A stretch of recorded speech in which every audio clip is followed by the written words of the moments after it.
வீட்டுக்கு பண்ணக்கூடிய wiring. So இப்போ நம்ம இன்வெர்ட்டர் வாங்கிட்டோம், பேட்டரி என்னன்னு தேர்ந்தெடுத்து பேட்டரி வாங்கிட்டோம். இதுக்கப்புறம் நம்ம ஒயரிங் முக்கியமாக பார்க்க வேண்டியது இந்த ஒயரிங்.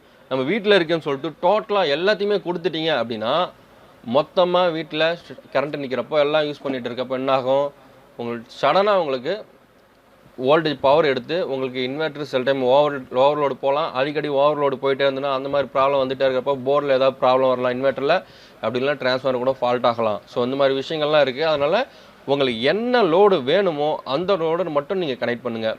அதான் சும்மா அதிகமான லோடை நீங்கள் கனெக்ட் பண்ணவே கூடாது. நீங்கள் அதிகமான லோடு யூஸ் பண்ணாமல் எந்த லைட் வேணும், எந்த ஃபேன் வேணும், எக்ஸ்ட்ரா நீங்கள் அயன் பாக்ஸ் அல்லது வேறு ஹீட்டர் போடக்கூடிய ஃப்ளக் பாயிண்ட்டாக இருந்தால் அந்த ஃப்ளக் பாயிண்ட்டை மட்டும் கொடுக்காதீங்க. மற்ற ஃப்ளக் பாயிண்ட்டில் ஏதோ 1-2 வீட்டில் இருக்கக்கூடிய ஃப்ளக் பாயிண்ட் கொடுத்துங்க. எக்ஸ்ட்ரா கரண்ட்டில் இருக்கக்கூடிய ஃப்ளக் பாயிண்ட்டை அப்படியே விட்டுடுங்க. ஏன்னா திடீர்னு இன்வெர்ட்டரில் ஏதோ ப்ராப்ளம், உங்களுக்கு வீடு ஃபுல்லாக பவர் கட் ஆகிடுச்சுன்னா ஒரு ஃப்ளக் பாயிண்ட்லேருந்து நீங்கள் எக்ஸ்ட்ரா ஏதோ ஒரு ஃபேனோ லைட்டை கூட போட்டு நீங்கள் அந்த இடத்துல அட்ஜஸ்ட் பண்ண முடியும். ஆனால் நீங்கள் ஃபுல்லாக இன்வெர்ட்டர்லேயே கொடுத்துட்டீங்கன்னு சொன்னால் உங்களுக்கு இன்வெர்ட்டர் ஃபெயிலியர் ஆகிடுச்சுன்னா திரும்ப நீங்கள் எதுவும் யூஸ் பண்ணுறதுக்கு ஒரு ஃப்ளக் பாயிண்ட் இருக்காது, எந்த ஒரு லைட்ஸுமே இருக்காது. அதனால் ஒரு குறிப்பிட்ட லைட்டை கரண்ட்டில் வைங்க, குறிப்பிட்ட லைட்டை நீங்கள் இன்வெர்ட்டரில் வைங்க. அப்போ தான் உங்களுக்கு வந்து ஏதாவது ஒரு ப்ராப்ளமாக இருந்தாலும் இதுலலாம் அது ரெண்டுத்தையுமே வந்து கம்பேரிசன் பண்ணி நீங்கள் யூஸ் பண்ணுறதுக்கு நல்ல ஒரு வாய்ப்பாக இருக்கும். அப்போ தான் உங்களுக்கு பெஸ்ட்டாக வந்து லைஃபும் கொடுக்கும். 850 வாட்ஸ் இன்வெர்ட்டர் போகிறீங்கன்னா நீங்கள் ஒரு 700 வாட்ஸ் தான் நீங்கள் லோடே கொடுக்கணும் டோட்டலாக. அந்த ரேஞ்சுக்கு நீங்கள் லோடு கொடுத்தா தான் உங்களுக்கு கரண்ட் டக்குன்னு ஃபுல்லாக யூஸ் பண்ணிகிட்டே இருக்க டக்குன்னு ஷட் ஆனாலும் உங்களுக்கு எந்த ஒரு ப்ராப்ளம் இல்லாமல் ஸ்மூத்தாக வந்து உங்களுக்கு ஒர்க் ஆகும். ஓகேங்களா? இதில் நம்ம தெரிஞ்சுக்க வேண்டியது ஒயரிங்கில் இது ஒன்று. ஸோ நம்ம இப்போ பேட்டரி இன்வெர்ட்டர் வாங்கிட்டோம், பேட்டரி சூஸ் பண்ணிட்டோம், ஒயரிங்கும் பக்காவாக முடிச்சாச்சு. இதுக்கப்புறம் நான் என்ன பண்ணணும், மெயின்டெனன்ஸ் பண்ணணும். ஸோ அந்த பேட்டரியை நான் எப்படிலாம் மெயின்டெனன்ஸ் பண்ணலாம் அப்படின்றது வந்து பல பேருக்கு இன்னும் டவுட் இருக்குது. எப்படி மெயின்டைன் பண்ணலாம்? பேட்டரியில் டிஸ்டில் வாட்டர் குறையாமல் பார்க்கணும். டிஸ்டில் வாட்டர் குறையுதுன்னு நீங்கள் எப்படி பார்க்கலாம், மேலே அதிலே வந்து எல்லாத்துலேயும் லீடு கொடுத்துருக்காங்க. அந்த லீடு இறங்காத அளவுக்கு நீங்கள் பார்க்கணும். ஃபுல்லாக இறங்காமல் சென்டரில் வந்து நிற்கிறப்போ அந்த நேரத்தில் மட்டும் நீங்கள் டிஸ்டில் வாட்டர் பாருங்கள். ஃபுல்லாக இறங்குற வரைக்கும் வெயிட் பண்ண வேணாம். கொஞ்சம் கம்மியாகிடுச்சுன்னா நீங்கள் கொஞ்சம் ஊற்றலாம். அதுவும் எப்படி ஊற்றணும், ஃபுல்லாக வழியே ஊற்றிட்டிங்கன்னா கண்டிப்பாக அந்த பேட்டரி பொங்கி கீழே வந்து உங்கள் தர ஃபுல்லாக வீணாயிடும். ஸோ அதனால் நீங்கள் என்ன பண்ணணும், கொஞ்சம் கம்மியாக ஊற்றணும். கிட்டத்தட்ட ஒரு 1 இன்ச்சு நான் ஏற்கனவே ஆல்ரெடி நிறைய வீடியோஸில் உங்களுக்கு சொல்லி கொடுத்துருக்கேன். நீங்கள் பார்க்கலாம்னா நம்ம வீடியோஸில் போய் செக் பண்ணலாம். பல விஷயங்கள் நம்ம வீடியோஸில் சொல்லியிருக்கோம். அதில் நீங்கள் பார்த்தீங்கன்னா ஃபுல் அண்ட் ஃபுல் நீங்கள் ஈஸியாக கற்றுக்கலாம். நான் ஃபுல்லாக இந்த வீடியோஸில் எக்ஸ்பிளைன் பண்ணுறதுக்கு காரணம் எல்லாமே நீங்கள் தெரிஞ்சுக்கணும். வீடியோ கொஞ்சம் லென்த்தாக போனாலும் பரவாயில்ல, ஃபுல்லாக நீங்கள் தெரிஞ்சுக்கணுன்றதுக்காக நான் ஃபுல் அண்ட் ஃபுல் இந்த வீடியோவை கிளாரிட்டியாக ஃபுல்லாக கிளியராக போட்டணும் அப்படின்றதுக்காக நான் போட்டுட்ருக்கேன். ஓகேங்களா? ஒரு 2 இன்ச்சு அளவு கம்மியாக ஊற்றுங்க, இல்லை ஒரு 1 இன்ச்சு அளவுக்கு கம்மியாக ஊற்றுங்க. அதில் வந்து ஒரு பிளாஸ்டிக் கோடு கொடுத்துருப்பாங்க. அந்த பிளாஸ்டிக் தொடர அளவுக்கு ஊற்றினா போதும், அதுக்கு மேலே நீங்கள் ஊற்ற வேண்டாம். அது அளவுக்கு மட்டும் ஊற்றினா போதும். ஏன்னா அது மேலே பொங்கி போச்சுன்னா தர ஃபுல்லாக உங்களுக்கு வீணாயிடும். தர கரையாயிடுச்சுன்னா ஒயிட் ஆகிடும். அந்த ஒயிட்டான கரை எப்பயுமே போகவே போகாது. ரொம்ப ரொம்ப கஷ்டம் அந்த ஒயிட் ஆகிற கரையாக போகிறதுக்கு. டிஸ்டில் வாட்டர் நீங்கள் ரெகுலராக பார்த்துட்டே வரீங்க. புதுசாக வாங்குறப்ப பார்த்தீங்கன்னா உங்களுக்கு ஒரு 6 மாதம் இல்லை 1 வருஷத்துக்கு ஒரு கூட நீங்கள் டிஸ்டில் வாட்டர் பார்க்கலாம். ஒரு 3 வருஷம் போயிடுச்சுன்னா ஒரு 3 மாதத்துக்கு ஒரு தடவை கண்டிப்பாக நீங்கள் டிஸ்டில் வாட்டர் வந்து செக் பண்ணிகிட்டே இருங்க. ஏன்னா கொஞ்சம் வேகமாக குறையிறதுக்கான வாய்ப்பு உண்டு. ஏன்னா பேட்டரி கொஞ்சம் தேய்மானம் ஆகிருக்கும். திரும்ப யூஸ் பண்ணிகிட்டே இருக்கிறதுனால அதில் டிஸ்டில் வாட்டர் கொஞ்சம் கம்மியாகிறதுக்கான அதிகபட்சமான வாய்ப்பு இருக்குது. அதில் நீங்கள் டிஸ்டில் வாட்டரை அப்பப்போ கொஞ்சம் செக் பண்ணுறது நல்லது. அப்படி செக் பண்ணிகிட்டே வந்தீங்கன்னா குறைஞ்சது 5 வருஷத்தில் ஆரம்பித்து 7 வருஷம், சில வீட்டில் 10 வருஷம் கூட நான் வந்து இன்வெர்ட்டரை பேட்டரியும் மாற்றாமல் 10 வருஷம் ஓடின வீடெலாம் எனக்கு நிறைய தெரியும். அதுவும் பாருங்கள், லோக்கல் பேட்டரிஸை யூஸ் பண்ணி 10 வருஷம் ஓடின வீடெலாம் நிறையவே இருக்குது. அது மாதிரி எக்ஸைடு பொறுத்த வரைக்கும் எனக்கு ஒரு 6 வருஷம் அந்த ரேஞ்சில் முடிஞ்சிருக்கு. லுமினாஸ் பேட்டரியும் ஒரு 7-8 வருஷம் வரைக்கும் எனக்கு தெரிஞ்சு வந்திருக்கு. இதில் எக்ஸைடுக்கும் லுமினாஸ்க்கும் முக்கியமாக சொல்லிடுறேன். அது லோக்கல் பிராண்ட்ஸில் உங்களுக்கு 3 வருஷம் வாரண்டி கொடுத்துருப்பாங்க, மாற்றிருப்பாங்க. எக்ஸைடில் பொறுத்த வரைக்கும் உங்களுக்கு வாரண்டினா மாற்றிடுவாங்க, போய் கொடுக்கலாம். ஒரு வாரம் இல்லை ஒரு 20 நாளுக்குள்ளே உங்களுக்கு மாற்றுறதுக்கான வாய்ப்பு உண்டு. அதிகபட்சம் 20 நாள் இல்லை ஒரு 10-15 நாளில் மாற்றுறதுக்கு வாய்ப்பு உண்டு. லுமினாஸில் பொறுத்த வரைக்கும் அவங்க கஸ்டமர் கேர் வச்சுருக்காங்க, கால் பண்ணிவிட்டு நம்ம இங்கேருந்து கொரியர் பண்ணுற மாதிரி இருக்கும். ஸோ நம்ம கொரியர் சார்ஜஸ் கொஞ்சம் எக்ஸ்ட்ரா வரலாம். அங்கே போய்ட்டு அவங்ககிட்டேருந்து ஃபால்ட்டு நமக்கு ஒரு முக்கியமாக ஒரு விஷயம், லுமினாஸில் ஃபால்ட் அவ்வளோ சீக்கிரம் வரவே வராது. ஏதாவது ஒரு சில பேட்டரிகள் ரொம்ப ரொம்ப ரேர், அந்த மாதிரி வரக்கூடிய பேட்டரிஸ் மட்டும் தான் கொஞ்சம் ஃபால்ட் இருக்கும். நான் இந்த வீடியோஸில் டோட்டலாக எப்படி வந்து ஃபுல்லாக ஓப்பனாக சொல்லணுமோ அந்தளவுக்கு நான் ஓப்பனாக எல்லாத்தையுமே சொல்லிட்டேன். அந்தளவுக்கு வந்து கிளியராக உங்களுக்கு நான் அந்த வீடியோஸை உங்களுக்கு கொடுத்துருக்கேன். இப்போ நான் அடுத்தது எல்லாத்தையும் செட் பண்ணிட்டேன். இன்வெர்ட்டரில் நான் என்ன பண்ணலாம், எங்கே ஊருக்கு போகிறேன், நான் ஒரு 10 நாள் ஊருக்கு போகிறேன், இல்லை 15 நாள் ஊருக்கு போகிறேன். So no problem. ஒரு 5 நாள் ஒரு 6 நாள்லாம் இன்வெர்ட்டர் சுவிட்ச் ஆஃப் பண்ண தேவையில்ல, நீங்கள் அப்படியே போயிட்டு வரலாம். அதுக்கு மேலே ஆகுதுன்னா கண்டிப்பாக நீங்கள் இன்வெர்ட்டரில் இருக்கிற ஃப்ரண்ட்டில் இருக்க சுவிட்சை மட்டும் ஆஃப் பண்ணுங்கள். மேலே மெயின்ஸையோ இல்லை இன்வெர்ட்டர் சுவிட்சோ நீங்கள் ஆஃப் பண்ணிட்டீங்க அப்படின்னா நீங்கள் ஒரு மாதம் கழித்து நீங்கள் வந்தீங்கன்னா பேட்டரி சுத்தமாக சார்ஜே இருக்காது. அதில் 10 வோல்ட் இருந்தால் மட்டும்தான் இன்வெர்ட்டரால் சார்ஜ் பண்ண முடியும். 10 வோல்ட்டுக்கு கம்மியாக போயிடுச்சு அப்படின்னா இன்வெர்ட்டரால் சார்ஜ் பண்ணவே முடியாது. இன்வெர்ட்டர் திரும்ப சார்ஜிங் கொடுக்காது, இன்வெர்ட்டரும் ஒர்க் ஆகாது. அதுக்கப்புறம் பேட்டரி கேட்டி எடுத்துகிட்டு போய் சார்ஜ் போட்டு எடுத்துகிட்டு வந்து மாட்டினதுக்கு அப்புறம் தான் உங்களுக்கு பேட்டரி பிக்கப் ஆகும், சார்ஜிங் ஆகும். அதனால் நீங்கள் கண்டிப்பாக வெளியில் போகிறப்போ மெயின் சுவிட்சை ஆஃப் பண்ணாதீங்க. மற்றதுக்கு போகக்கூடிய ட்ரிப்பரை நீங்கள் ஆஃப் பண்ணிவிடுங்க. இன்வெர்ட்டர்லேருந்து போகக்கூடிய அவுட்புட்டுக்கான ஒரு தனியாக ஒரு ட்ரிப்பர் ஒன்று வச்சுருப்பாங்க, அதையும் நீங்கள் ஆஃப் பண்ணிவிடுங்க.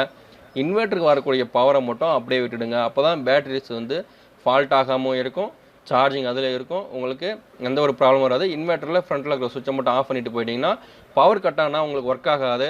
உங்களுக்கு சேவ் மோடிலே அப்படியே இருக்கும். உங்களுக்கு பேட்டரியை பொறுத்த வரைக்கும் பேட்டரியும் லைஃப் வரும், இன்வெர்ட்டரும் எந்த ஒரு ப்ராப்ளமும் இல்லாமல் உங்களுக்கு நல்ல ஒரு லைஃப் வரும். இடி இடிச்சா நான் என்ன பண்ணலாம் அப்படின்னு பல பேர் கேட்டுருக்கீங்க. நீங்கள் இடி இடிச்சா நீங்கள் ஆஃப் பண்ணணுன்றதெல்லாம் கிடையாது. இடி இடிச்சா போகணும்னு நினச்சா மெயின் லைனில் எங்கேயாவது இபியில் ஏதாவது 440 ஆகிடுச்சுன்னா தான் உங்களுக்கு இன்வெர்ட்டர் ப்ராப்ளம் வரும். அந்த இடத்துல நீங்கள் மெயின்ஸ் ஆஃப் பண்ணி வச்சுட்டு கரண்ட் வந்ததுக்கப்புறம் ஆன் பண்ணலாம். ஆனால் நைட் டைமில் நம்ம அந்த மாதிரி பண்ண முடியாது இல்லையா? அதனால் பெரும்பாலான இன்வெர்ட்டர் ஃபால்ட் மேக்ஸிமம் வராது. சில இன்வெர்ட்டர் மட்டும் ஃபெட்டு வெடிச்சிரும், இந்த மாதிரி ப்ராப்ளம் வரும். அந்த மாதிரி ப்ராப்ளத்தில் நம்ம போர்டு சேஞ்ச் பண்ணுற மாதிரி தான் கண்டிப்பாக இருக்கும். அதை நம்ம கரெக்டாக ப்ரொடெக்ட் பண்ண முடியாது. ஸோ ஒரு சேஃப்டிக்கு வேணால் நம்ம மெயின் வேணால் அந்த நேரத்துக்கு மட்டும் ஆஃப் பண்ணி நம்ம யூஸ் பண்ணிக்கலாம். ஸோ இது ஒரு சேஃப்டியாக நம்ம வந்து இடி இடித்தாலோ இந்த மாதிரி எர்த்திங் நீங்கள் சரியாக பண்ணியிருந்தீங்கனாலும் உங்களுக்கு அந்த ஒரு ப்ராப்ளம் இருக்காமல் இருக்கிறதுக்கு வாய்ப்பு அதிகம். ஓகேங்களா? இடி இடிச்சா என்ன பண்ணணும் அப்படின்றதையும் சொல்லியாச்சு. ஸோ இன்னும் பல பேர் நிறைய டவுட்ஸ் கேட்டிருக்கீங்க. ஸோ இன்வெர்ட்டர் வாங்கி 2-3 வருஷம் ஆயிடுச்சு, எனக்கு டைமிங் கம்மியாகுது, அந்த டைமிங்கை இன்க்ரீஸ் பண்ணுறதுக்கான வாய்ப்பு இருக்கா? பேட்டரியில் பொறுத்த வரைக்கும் நீங்கள் டைமிங்கை திரும்பவும் இன்க்ரீஸ் பண்ண முடியாது. ஒரு செல் வீக் ஆகிடுச்சுன்னா அந்த பேட்டரி ஃபால்ட் தான், நீங்கள் வேறு பேட்டரி தான் மாற்றி ஆகணும். அதே பேட்டரியை வச்சு நான் யூஸ் பண்ணிகிட்டே இருக்கேன் அப்படின்னு சொன்னால் அதோட லைஃப் முடிஞ்சிடுச்சு. ஓகேங்களா? இதுக்கப்புறம் நான் அதே பேட்டரி எனக்கு ஒரு 1/2 மணி நேரம் தான் டைமிங் வருது, பரவாயில்ல நான் அதை வச்சு ரன் பண்ணிக்கிறேன் அப்படின்னு நீங்கள் நினைக்கலாம். அந்த மாதிரி ரன் பண்ணுறப்போ உங்களுக்கு கரண்ட் பில் பார்த்தீங்கன்னா நீங்கள் ஏற்கனவே கட்டினதை விட இந்த வாட்டி அதிகமாக கட்டியிருப்பீங்க. எதுக்காக கரண்ட் பில் அதிகமாக கட்டியிருக்கீங்கன்னு யோசிச்சு பார்த்தீங்கன்னா, பேட்டரிக்கு சார்ஜ் குறையுது, சார்ஜிங் கிட்டத்தட்ட நீங்கள் ஒரு 850 வாட்ஸ் இன்வெர்ட்டர் போட்டிருக்கீங்க, ஒரு 750 வாட்ஸ் யூஸ் பண்ணுற அளவுக்கு நீங்கள் அதில் யூஸ் பண்ணுற அளவுக்கு ஒரு கெப்பாசிட்டி இருக்குது. அந்த வாட்ஸ் அதை யூஸ் பண்ணிகிட்டே இருக்க மாதிரியே உங்களுக்கு என்ன பண்ணும், சார்ஜிங் இறங்கிடும், திரும்ப சார்ஜ் பண்ணும், திரும்ப சார்ஜிங் வந்து ஃபுல்லாகும். கட் ஆஃப் ஆகிடுச்சுன்னா திரும்ப கொஞ்சம் கொஞ்சமாக பேட்டரி வந்து வீக்காக இருக்கிறதுனால பேட்டரி தானே சார்ஜ் கம்மியாகிட்டே வரும். கம்மியாகிறப்போ திரும்பவும் சார்ஜ் பண்ணும். இந்த மாதிரி தொடர்ச்சியாக சார்ஜிங் பண்ணிகிட்டே இருக்கப்போ என்ன ஆகும்னா இன்வெர்ட்டர் ஓவர் ஹீட் ஆகும், பேட்டரியும் ஓவர் ஹீட் ஆகும், அப்புறம் ரெண்டுமே ஃபெயிலியர் ஆகிறதுக்கான வாய்ப்பு அதிகம். ஸோ கரண்ட் பில் உங்களுக்கு டபுளாக வரும். நீங்கள் யூஸ் பண்ணாமலே உங்களுக்கு டபுளாக கரண்ட் பில் வர்றதுக்கான அதிகப்படியான வாய்ப்பு இருக்குது. அதனால் பேட்டரி ஃபால்ட்டுனா உங்களுக்கு இப்போ போட விருப்பம் இல்லைன்னா கண்டிப்பாக நீங்கள் டிஸ்கனெக்ட் பண்ணி விட்டுடலாம். இன்வெர்ட்டர் பேட்டரியை டைரக்ட் பண்ணி விட்டுட்டு நீங்கள் அப்படியே வச்சுட்டு நீங்கள் அப்புறமா மாற்றிக்கலாம். இல்லைனா நீங்கள் பேட்டரி மாற்றிடலாம். இது 2 ஆப்ஷன் மட்டும்தான். பேட்டரி ஃபால்ட்டு உங்களுக்கு கொஞ்சம் குறைஞ்ச டைமிங் தான் வருது அப்படின்னா நீங்கள் கன்ஃபார்ம் பேட்டரி மாற்றிடலாம், இல்லாட்டினா ஆஃப் பண்ணி வச்சிடலாம். இது 2 தான் கரெக்டான ப்ரொசீஜர். இது 2யும் தவிர நீங்கள் ஆன் பண்ணியே வச்சுருந்தீங்கன்னா உங்கள் கரண்ட் பில் டபுளாக வரும். ஸோ இது நல்லா புரிஞ்சுக்கிங்க.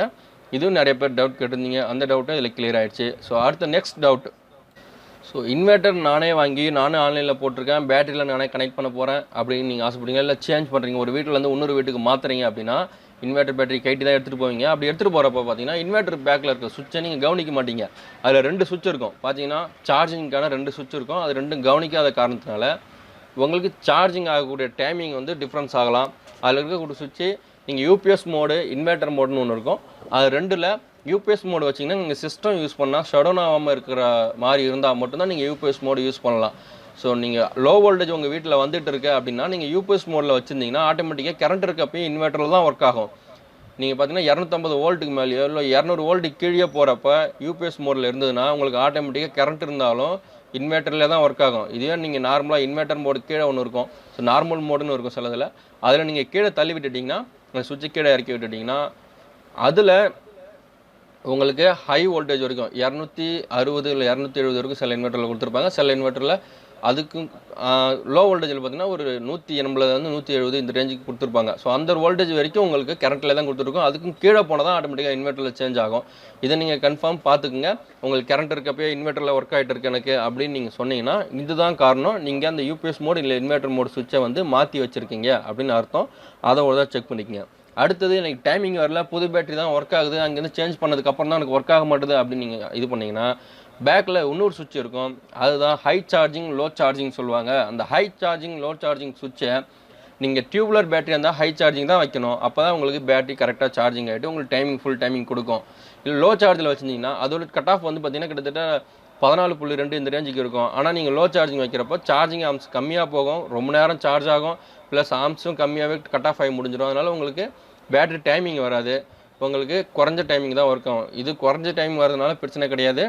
இதுவே நீங்கள் சின்ன பேட்டரி போட்டு ஹை சார்ஜிங்கில் வச்சுட்டிங்கன்னா பேட்டரி ஓவர் சார்ஜிங் ஆகி பேட்டரி ஃபால்ட் ஆகிடும், பேட்டரி பல்ஜ் ஆகிடும். பார்த்தீங்கன்னா சில பேட்டரி வந்து பல்ஜ் ஆகிருக்கும். அது என்ன காரணம்னா ஓவர் சார்ஜிங் ப்ராப்ளம் கூட இருக்கலாம்.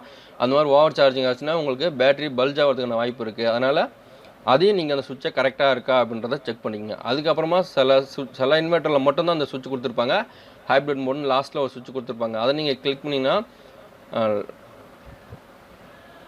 பைபாஸ் சுவிட்ச் அப்படின்னு கொடுத்துருப்பாங்க. அந்த பைபாஸ் சுவிட்சை போட்டிங்கன்னா உங்களுக்கு இன்வெர்ட்டர் எதாவது ப்ராப்ளம்னா டேரெக்டாக உங்களுக்கு பவர் கொடுக்கறதுக்காக லாஸ்ட்டில் வந்து கொடுத்துருப்பாங்க. சில இன்வெர்ட்டரில் மட்டும்தான் அந்த மாடல்ஸ் இருக்குது. ஸோ அதுவும் நீங்கள் கவனித்து ஏதாவது ஒரு ப்ராப்ளம்னா நீங்கள் அந்த சுவிட்சை சேஞ்ச் பண்ணிக்கலாம். ஸோ இன்வெர்ட்டர் பின்னாடி இருக்கக்கூடிய ஆப்ஷன்ஸ் இது மட்டும்தான். ஸோ இதுக்கு மேலே வேறு ஏதாவது டவுட் இருந்தாலும் நீங்கள் கேளுங்க, அடுத்தடுத்த டவுட் நான் உங்களுக்கு கிளியர் பண்ணிகிட்டே வருவேன். ஸோ இன்னும் சில வித்தியாசங்கள் சோலாரை பற்றி சொல்லியிருந்தாங்க. நான் நார்மலாக இன்வெர்ட்டர் போட்டிருக்கேன், அதை நான் வந்து சோலார் கனெக்ட் பண்ணணும். ஸோ அதுக்கு நான் என்ன பண்ணணும் அப்படின்னு நீங்கள் கேட்டிங்கன்னா, இன்வெர்ட்டர் பேட்டரி இருக்குது, நான் சோலார் மட்டும் கனெக்ட் பண்ணணும் அப்படின்னா நீங்கள் மேக்ஸிமம் எவ்வளோ கரண்ட் பில் கட்டுறீங்கன்றதை யோசிச்சு பாருங்கள். ஒரு 1000 ரூபாய்க்கு மேலே நீங்கள் கரண்ட் பில் கட்டுறீங்க அப்படின்னா நீங்கள் சோலார் பக்கம் போகிறதுக்கான வாய்ப்பு நீங்கள் யோசிக்கலாம். 1000 ரூபாய்க்குள்ளே தான் எனக்கு வருதுன்னா நீங்கள் கண்டிப்பாக சோலார் பக்கம் போகிறது எனக்கு தெரிஞ்சு வேஸ்ட்டு தான். நீங்கள் அதிகமாக யூஸ் பண்ண போகிறதும் கிடையாது. அதனால் நீங்கள் சோலார் போட்டால் உங்களுக்கு பிரயோஜனம் எல்லாமே போயிடும். அதனால் நீங்கள் ஒரு 1000 ரூபாய்க்கு மேலே கட்டுறீங்க கரண்ட் பில் அப்படின்னா தான் உங்களுக்கு எலிஜிபிள், நீங்கள் சோலார் போடலாம் அப்படின்றத நீங்கள் புரிஞ்சுக்கங்க. ஒரு ஆர்வத்தில் நான் சோலார் போடணும்னு நீங்கள் ஆசைப்பட்டு சோலாரை போட்டு சரி எனக்கு கம்மியாகலை, ஸோ அதை நீங்கள் சோலாரை போட்டு எனக்கு கரண்ட் பில் கம்மியாகலை அப்படின்னு சொன்னால் அதில் ஒரு பிரயோஜனமே இல்லை. அதனால் வந்து நீங்கள் ஒரு 1000 ரூபாய்க்கு மேலே கரண்ட் பில் கட்டுறீங்கன்னா தாராளமாக சோலார் போடலாம். நீங்கள் இதில் ஆஃப் கிரிட் போட போகிறீங்களா ஆன் கிரிட் போட போகிறீங்களான்றதை நீங்கள் சூஸ் பண்ணிக்கங்க. அதுக்கு தகுந்த மாதிரி நீங்கள் சோலாரை போடலாம். நீங்கள் உங்களால் முடிஞ்சால் நீங்கள் 3000 4000 வாங்குறீங்கன்னா கண்டிப்பாக நீங்கள் நெட் மீட்டரிங் வாங்குறது தான் பெஸ்ட்டு. நெட் மீட்டரிங் இப்போ கவர்மெண்ட்லேயும் கொஞ்சம் ஓரளவுக்கு அலோவ் பண்ணி எல்லாருக்குமே தர ஆரம்பிக்கிறாங்க. அதனால் நீங்கள் கவர்மெண்ட்டில் போய்ட்டு அதுக்கு கிடையாது நெட் மீட்டரிங் சொல்லிட்டு தருவாங்க. அந்த நெட் மீட்டரிங் வாங்கி நீங்கள் இன்ஸ்டால் பண்ணலாம். அதுக்கான வீடியோஸும் நான் ஆல்ரெடி போட்டிருப்பேன். இல்லைனா இப்போ வரக்கூடிய வீடியோஸ்லையும் அடுத்த வீடியோஸ் நான் உங்களுக்கு அந்த வீடியோஸ் நான் போடுறேன், நீங்கள் அதில் போய்ட்டு பார்க்கலாம். ஸோ நிறைய டைப்பில் சோலார் போட்டு பார்த்தாச்சு, நிறைய டைப்பு சோலார் போட்டு நம்ம செக் பண்ணி பார்த்தாச்சு. அது எல்லாமே நிறையா வீடியோஸ் நம்ம சேனலில் தொடர்ச்சியாக கொடுத்துட்டே இருக்கோம். நம்ம எல்லா மாடல்லையும் போட்டோம். நம்ம இன்வெர்ட்டரில் கனெக்ட் பண்ணக்கூடிய சோலாரையும் போட்டுட்டோம். பார்த்தீங்கன்னா ஆன் கிரிட் சோலார் நம்ம வந்து ஒரு 3 வீடியோஸ் வந்து ஆன் கிரிட்டில் கனெக்ட் பண்ணுற மாதிரி சோலார் பேனல் சோலாரை வச்சுன்னு எப்படி போடணும் அப்படின்றது கனெக்ஷன் கொண்டு உங்களுக்கு காட்டியிருக்கேன். ஸோ இதுக்கப்புறமும் நிறைய வீடியோஸ் வரப்போகுது. நம்ம சேனலில் தொடர்ச்சியாக வாட்ச் பண்ணிகிட்டே இருங்க. எப்படி கிளியராக வந்து எப்படி சோலாரை வச்சு கனெக்ட் பண்ணலாம் அப்படின்றத வந்து நெட் மீட்டரிங் எப்படி வாங்கலான்றதை கொண்டு வந்து ஒரு வீடியோஸும் போட்டிருக்கேன். இதுக்கப்புறம் நெட் மீட்டரிங் கனெக்ஷனை வந்து தனியாக ஒரு வீடியோஸும் போட போகிறேன். ஸோ நீங்கள் தொடர்ச்சியாக நம்ம சேனலில் பார்த்தா தான் உங்களுக்கு அடுத்தடுத்த வீடியோஸ் உங்களுக்கு வந்து ஃபுல் அண்ட் ஃபுல் புரியும். ஸோ அடுத்தது நீங்கள் சோலார் வந்து நான் சொல்லியிருந்தேன் 2000 ரூபாய்க்கு 1000 ரூபாய்க்கு மேலே வந்தால் சோலார் நம்ம போடலாம்னு சொல்லிட்டு, அந்த 1000 ரூபாய்க்கு மேலே சோலார் வந்தால் எப்படி போடலான்னா, ஒரு சோலார் பேனல் ஒரு 350 வாட்ஸ் இல்லை 400 வாட்ஸ் சோலார் பேனல் வாங்கி 350 வாட்ஸ் மேக்ஸிமம் இருக்குது, 375 இருக்குது. அந்த ரேஞ்சில் நீங்கள் சோலார் பேனல் வாங்கிட்டு ஒரு சார்ஜிங் கண்ட்ரோலர் வச்சு ஒரு இன்வெர்ட்டர் கனெக்ட் பண்ணிவிட்டு இன்வெர்ட்டரோட மெயின்ஸ் கட் பண்ணி விட்டுட்டிங்கன்னா உங்களுக்கு டேரெக்டாக வந்து சோலாரில் வீட்டில் யூஸ் பண்ணக்கூடிய லைட்டோ ஃபேனோ இதெல்லாம் வந்து உங்களுக்கு கரெக்டாக கண்டினியூவாக வந்து ஒர்க் ஆகிட்டே இருக்கும். நீங்கள் அந்த மாதிரி ஒரு கண்ட்ரோலரை போட்டு கனெக்ட் பண்ணிக்கலாம். அப்புறமா காசு வந்தால் கூட நீங்கள் இன்னொரு பேனல் வாங்கி அடிஷ்னலாக சேர்த்து ஒரு 700 வாட்ஸ் போட்டிங்கன்னா உங்களுக்கு நீங்கள் 2000 ரூபாய் இல்லை அதுக்கு அந்த ரேஞ்சுக்கு காட்டுறீங்கன்னா உங்களுக்கு கரண்ட் பில் கண்டிப்பாக உங்களுக்கு ரொம்ப குறையும். ஒரு 500 ரூபாய்க்கு கீழே உங்களுக்கு கரண்ட் பில் வரதுக்காக சில வீட்டுக்கு வந்து கரண்ட் பில் வராமல் போகிறதுக்கும் வாய்ப்புண்டு. நீங்கள் ஏசிலாம் யூஸ் பண்ணுறீங்க அப்படின்னா நீங்கள் நான் சொன்ன மாதிரி நெட் மீட்டரிங் போயிடுங்க. அதுதான் உங்களுக்கு வந்து பெஸ்ட்டு. உங்களுக்கு ஏன்னா கரண்ட்டு நீங்கள் யூஸ் பண்ணீங்க திரும்ப வந்து இபிகே ரிட்டர்ன் கொடுத்துட்டு நீங்கள் அதுலேருந்து மைனஸ் பண்ணுறப்போ தான் உங்களுக்கு பெஸ்ட்டான ஆப்ஷனாக இருக்கும். ஏன்னா நைட்டில் நம்ம யூஸ் பண்ண முடியாது, இல்லை நைட்டில் யூஸ் பண்ணுற கரண்ட்டையும் நம்ம பகலில் வந்து ரிட்டர்ன் கொடுத்து நம்ம மைனஸ் பண்ண முடியும். ஸோ அதையும் நல்லா தெரிஞ்சுங்க. அதுதான் நெட் மீட்டரோட ஒரு ஸ்பெஷாலிட்டின்னு சொல்லலாம். அதனால் நெட் மீட்டரிங் கண்டிப்பாக நிறைய பேர் வந்து சஜஷன் பண்ணுவேன். நிறைய பேர் நீங்கள் அதை வந்து யூஸ் பண்ணி நீங்கள் பலன் பெறலாம். நீங்கள் நார்மலாக நீங்கள் வீட்டுக்கு யூஸ் பண்ணுறீங்கன்னா நார்மலாக சோலார் பேனலில் போட்டு ஒரு சார்ஜ் கண்ட்ரோலில் போட்டு நீங்கள் நார்மலாக கம்மியாக இருக்கவங்க யூஸ் பண்ணிக்கலாம். சோலார் பேனலை பற்றி இப்போதைக்கு இந்த டீட்டெயில் சொல்லியிருக்கேன். நிறைய டீட்டெயில் வந்து நான் வீடியோஸில் நிறைய சொல்லியிருக்கேன். நீங்கள் அதில் போய்ட்டு நீங்கள் பார்க்கலாம். வேறு எந்த டவுட்டும் இந்த சோலாரை பற்றி இருக்கான்றதை நீங்கள் சொல்லலாம்.